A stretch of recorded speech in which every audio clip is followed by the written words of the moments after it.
కొడుకు జోడ తెలియనప్పుడే చచ్చిపోయారు. ఇప్పుడు నేను నడిచేసేవాడిని. ఇక నన్ను ఎవరు ఏమి చేయలేదు. నా ఉద్యమాన్ని ఆపలేదు.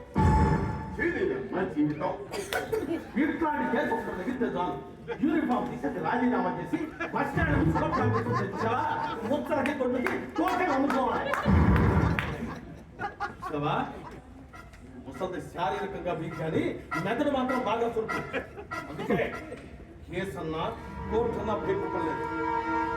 ముసలి దానికి భయం అంటే ఏంటో నేను చూపిస్తాను. ఏటో ముసలి దాన్ని తీసుకెళ్ళి లోపలే. చెప్పేది నీకు వినిపిస్తుందా? 90% అడుగుతానం ఉన్న వాడిని అన్యాయంగా కేసులో ఇరికించి 10 సంవత్సరాల లోపలేసామని తెలిసి బాధపడ్డాను. ఈమెను కూడా అలా చేయాలని చూస్తున్నావా? ప్రశ్నించే గొంతులు నొక్కాలని చూస్తున్నావా?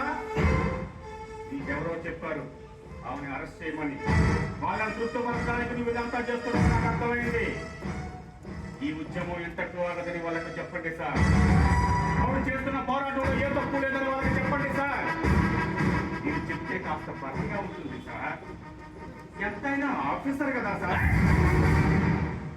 ఎక్కువ మాట్లాడుతున్నావు. ఆవిడ కాబట్టి చెయ్యెత్తి ఆగిపోయింది. నేనైతే నీ జీవితంతో గుర్తుండేలా చేసేవాడు. ఆవిడ శిక్షితాన్ని చేసి ఇష్టాన్ని పంపించాలని చూస్తున్నావు. అది తప్పని మాట్లాడుతున్నాను. అది తప్పని కాకపోతే ఒక